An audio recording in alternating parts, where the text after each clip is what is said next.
Hey, good afternoon. This is Craig Martin with Fathers on Q, another episode of Recharge.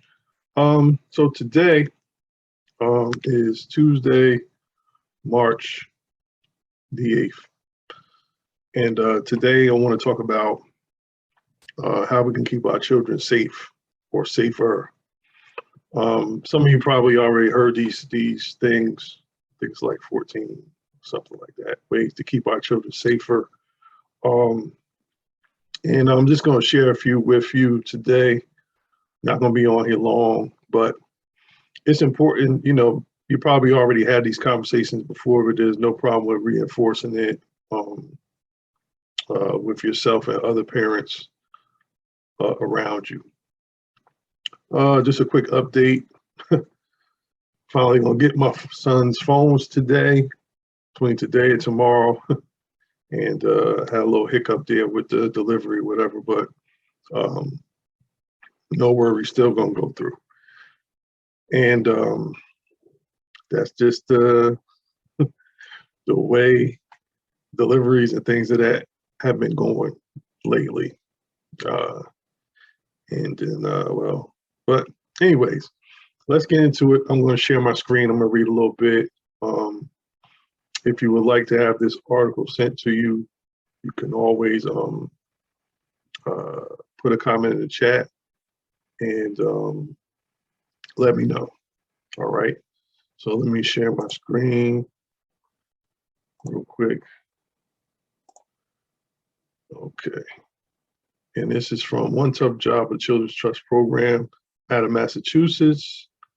And we're just going to talk about a couple of things. All right. It says 10 ways to keep your children safer. Yeah, I believe this is out of Massachusetts. So this is an article I looked up on Google. We get a lot of good information on Google, but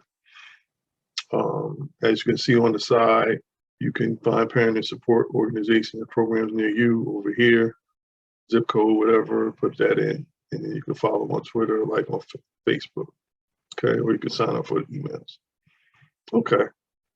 The Children's Trust create this list of tips for parents and caregivers to talk about basic personal safety with kids. Educate your children as early as possible, just as you would teach them about traffic or water safety skills. We might get into a video for water safety skills later on down the line. That's another topic, a hot bullet topic, so to speak. Okay, be calm and assured. Children should learn to be cautious, alert, and prepared, not fearful. They are less apprehensive when they have skills, information, and confidence they need to act on their own behalf. That is true. So give them the tools so they can be prepared to do and respond and not react. Okay. Give permission to say no and tell. Explain the difference between a surprise and a secret. Okay surprises are for things like a party or a present and making people happy. Not okay secrets can make people feel uncomfortable and unsafe. Tell children that if they are asked to keep a secret about touching, they can say no and find a trusted adult to tell. Let them know they have the right to say no, even to someone who threatens them or to someone they know. When children are hurt, it's usually by someone they know, not a stranger. Very important. Okay, help children identify trusted adults. Talk openly about whom a child should go to in an emergency. Cite specific examples, such as the person using a cash register at the mall, a mother with children, or a teacher.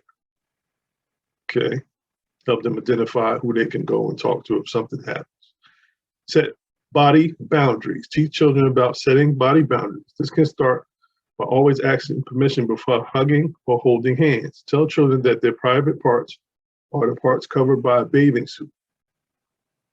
No one should touch their private parts or ask them to touch other people's private parts. If someone does or makes them feel uncomfortable or confused, it's okay to say no, and then they can tell a trusted adult.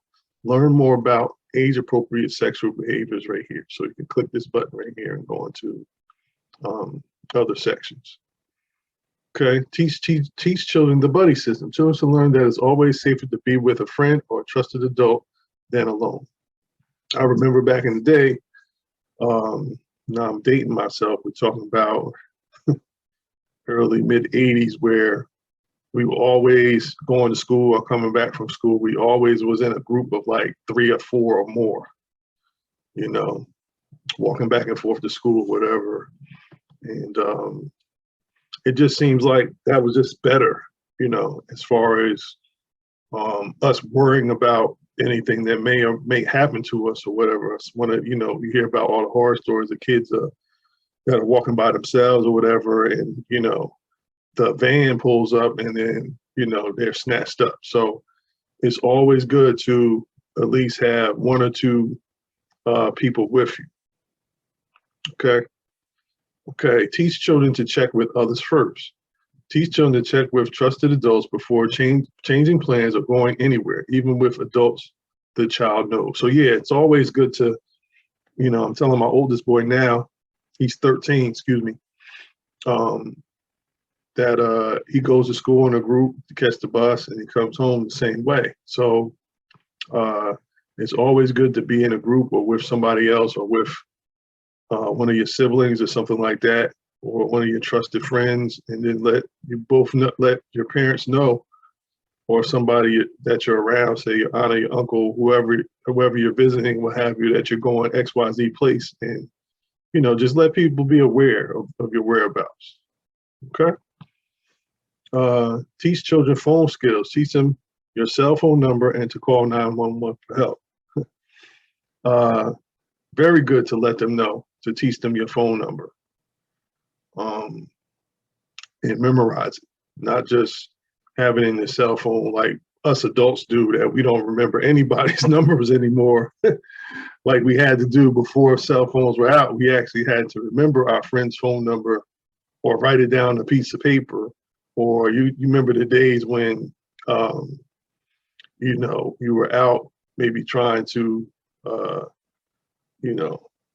get a girl's phone number, so to speak, and they would write it on the back of their hand or something like that. So those days are over. Most of the time we just program it into our phones and that's it. We never really memorize anybody's phone number like we used to. That's kind of going out of style. So teach your kids your phone number and how to call 911 for help, and also how to talk to the operator. Okay. Role play with children. Just as children don't learn to ride a bicycle by talking about it, they don't learn safety skills without practice. Children learn by doing. They need to role play and see how it feels to say no in difficult situations. You can play the what if game. And I've done this with my children before. Various situations. What if game and help the child think of responses to various situations. Choose real life situations such as confronting a stranger while walking to school, get if separated in a crowded store or playing in the front yard. What if the babysitter, or what if the school bus didn't arrive on time? What are you supposed to do? So I've had those role play situations with my children. Have children practice what they can say and do if they feel threatened. For instance, children can practice yelling in a loud voice, "This person is trying to take me, I need help." So yeah, stranger danger, what we used to do back in stranger danger, stuff like that. The third bullet is have children practice staying an arm's length away from someone who's approaching them. Okay. Now children practice ignoring strangers who ask for directions and walking away from them. That's right. Yeah, you don't want to, a stranger doesn't need to walk up on you to act. They can ask from a distance, and you can tell them or whatever. But yeah, that's arm's length, because then stay back away from me. Right. Review and practice often. Children need to review safety skills often. Research shows that these skills need to be taught 5 to 10 times a year. Review them during car rides and normal and other moments together. Okay. Yeah. It's always reinforcement is always good. Now this last one insists on child sexual abuse prevention training at school. I guess this would be, age appropriate. and maybe possibly the process of the way it's being taught in that particular, for the particular age group. So I guess age appropriate prevention training at school. And they give an example such as keeping kids safe, offered by the Children's Trust. Provides parents and staff with structured opportunities to practice skills and learning information. Okay, so you can, I just believe it just has to be appropriate for each age group and how the language is presented. And last one is, remember, if someone tries to hurt your child, the child is never to blame. Exactly. The child is innocent and is not to be blamed. So One Tough Job, you can check that out, onetoughjob.org. As you can see up here, here's the article, and you can check it out. I'll put it in the description below in the video, and you can go check that out. All right, so 10 things you can help teach your child to have them be a little safer as they move around in the world. And you know, it's a lot of things that we probably already know. We just need to put into practice a little bit more to educate our children, so they're responding and not reacting to various situations. I believe the role play is very important with them.